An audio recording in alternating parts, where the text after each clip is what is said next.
In the first two parts of the series, we have already discussed the impact of the pandemic on teaching and evaluation. We now ask our professors how the pandemic has impacted research. Is research set to change forever? There were several research projects running. Those we don't know whether we are going to get next year's funds. For the first time ever, the Indian economy has entered into a recession, all thanks to the COVID pandemic. The impact on academic funding is inevitable. Let us see what our professors have to say on the impact on funding for research. So I'm just saying that things are not available. So taking it to the next level of even funding it, I think will take time, and government will also take measures of cutting it down, cutting it down, because now there is nothing much, and they will not, like to spend, because they were already spending it for COVID in terms of treatment or providing provisions and all that. So I feel government will, I think, definitely reduce the funding, but I think that should not impact all the researchers to that extent. An experimentalist needs money to do research, good research, I would say. And you need money to maintain all the infrastructures you have in the laboratory, like maintaining equipment, buying those costly chemical solvents, and all this. So, these would surely impact in a long run. But we have to wait and see the real impact. So I think the decision-making authorities have become slower, and there are all the signs that the money also has reduced.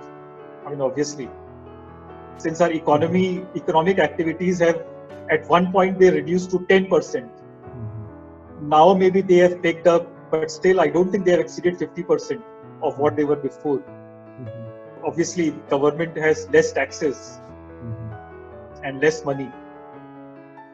So I think that this effect we will see for the next 2-3 years minimum. But certainly the project decision making and the amount of money you can get, I think those things are getting worse. There's absolutely no money right now.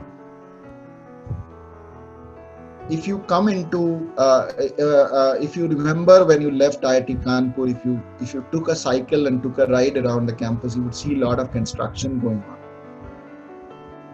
on, buildings coming up and so on. Most of those construction is now stopped. So the campus is littered with half-constructed stuff all over the place. We don't know what funds are going to come, what funds are, what kind of austerity measures we are going to face, right? We are fighting to get the scholarships of all PhD students extended by at least 6 months, and that is not happening. Many universities, PhD scholars are not getting their fellowships. I know some colleagues in IIT Madras have told me that they have received a circular that their current funding is down to 15%. So IITs receive funding every quarter. So this quarter's funding is 15% of the normal. PhD scholars might see a cut in scholarships. All these things might happen. We might see a cut in salaries. All these things might happen. While a lack of access to laboratory infrastructure had its detrimental impact on the amount of research output, some professors could find a way to efficiently turn this situation to improve the quality of their work. Here are the professors talking about the challenges they faced and the steps they took to carry on with their research in the new normal. Generally for research, I think we are more attuned to doing some experiments. And apparently the way it happens is that generally, students will keep doing experiments during the semester. And generally summer is the time when they really write. So in summer also they can now do experiments when things are available to them. And during the semester, then they start writing the papers as well. So just happened that summer could not be utilized because now in March itself, the things were taking a toll. But apparently people keep doing experiments now and then, so we were still communicating the papers. But when the comments come back, then if we want to add something more because if some data is missing or some data needs repetition, so that we had limitation, and we also mentioned it in the manuscript that probably we don't have means of doing it or being able to repeat that experiment. So we were working on anyhow for last maybe 1 year. But the facilities at IIT Kanpur are much better in the sense that you can submit a task and you get the results, I think, here. But there the person will have to rely on some means of getting the data, and the files were so huge, around 5 GB of information was getting collected. So also the limit on the data plan what they have. So they also can remotely access here, but they will need to plot, and so things were getting a little slower. And I think for last few days I was trying to get in touch with the student because they had to communicate the paper back by 31st.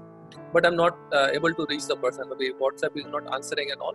I'm just saying, so there are some limitations on both sides, whether it's experiment, also computational modeling.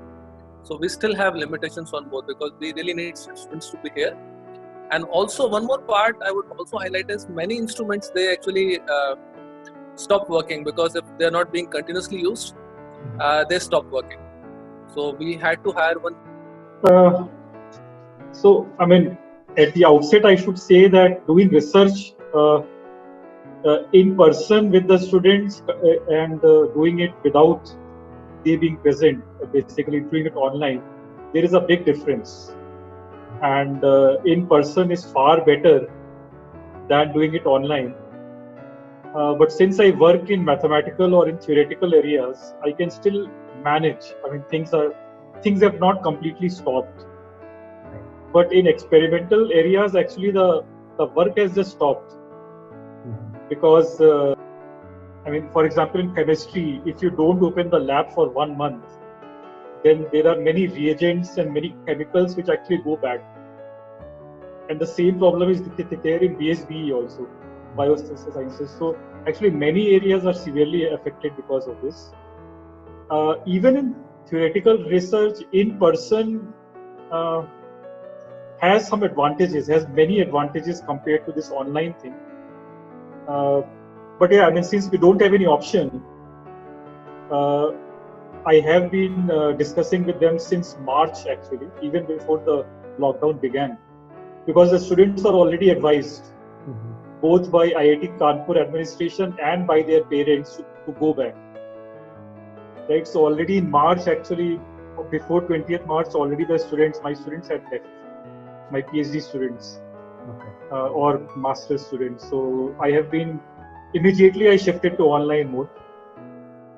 So with some students it works, and especially the senior ones, it works better. The junior ones, it's very hard because I mean, discussing the details, if there is a mathematical problem, discussing the details just online, it's a bit harder than what we would do in person. So I have heard that there are actually now some solutions where kind of a whiteboard can be shared. It's an on-screen whiteboard, so 2 people can, or many people can write simultaneously. So they may try to simulate what we do in an office or in an office board. But then I guess you also should have at your house a very fast internet. I mean, we are always assuming that students have fast internet, otherwise there is no solution. Right? So assuming all that, so thankfully my students do have internet. That isn't a problem. But still, it is not so easy to discuss online. Since I am mostly an experimentalist, I need to perform the experiments in the laboratory only. In this current pandemic situation, we cannot do the experiment which would require students' participation in the laboratory. However, we are also doing some theoretical studies using our HPC and writing up the results in the meantime. Also, we got plenty of times to study and design for our future experiments that we intend to do once the students are back to the campus. We are also doing regular group meetings using those online platforms available to us. However, the biggest problem that I have faced is not every students have good internet connections at home. Yeah, as you know that you can do certain things online like discussion, design, planning, etc. But not everything. Say theoreticians can do their research online without much problem, I would say.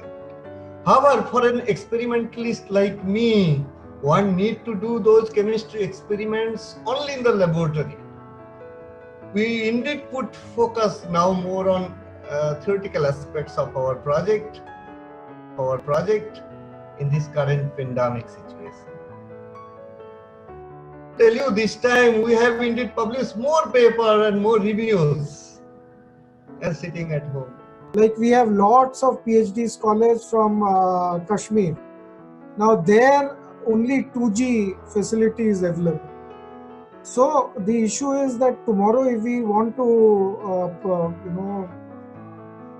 provide online lectures, it will be difficult for them. So alternatively, what we have decided is that we will send everything in the pen drive. That's the solution from our end. So this is the first issue. Second, of course, is our own computer infrastructure at our homes, faculty, for example. Okay, whether it is buying of computers, I'm using my son's computer, for example. So I was thinking that the institute would provide some money to, for us to buy a computer or a good phone, so that we could upgrade our infrastructure back home. It was, if you have to process the data, for example, if you have to use, say, some softwares. Geoda, for example, they may not have it at homes. They have it all here at IIT. If I have to categorize, the most badly affected research students are the ones who are doing experiments. Okay, so they have to be here.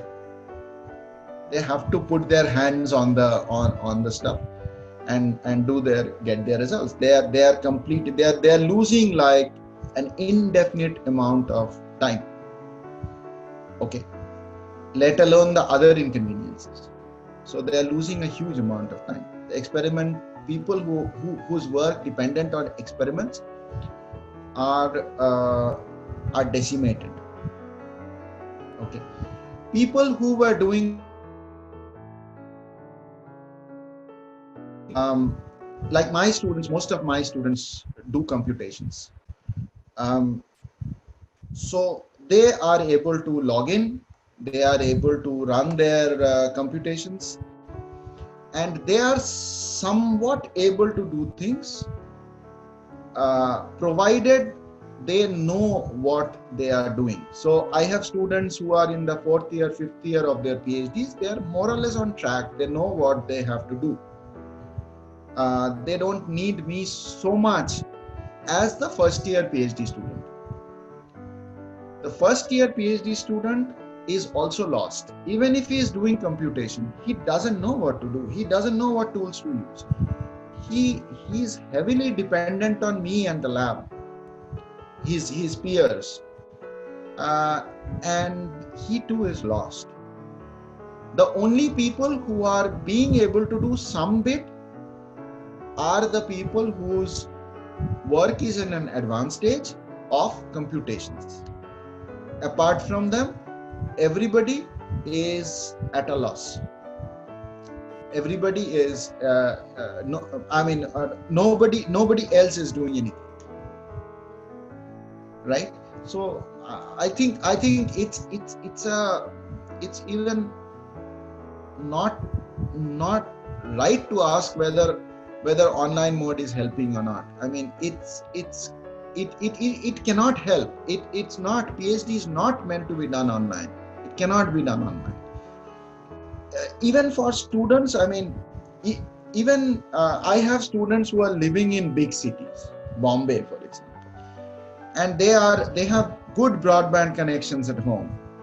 They are connecting to our CC. So in the morning, it takes 1.5 hours for them to just get into CC and set everything up.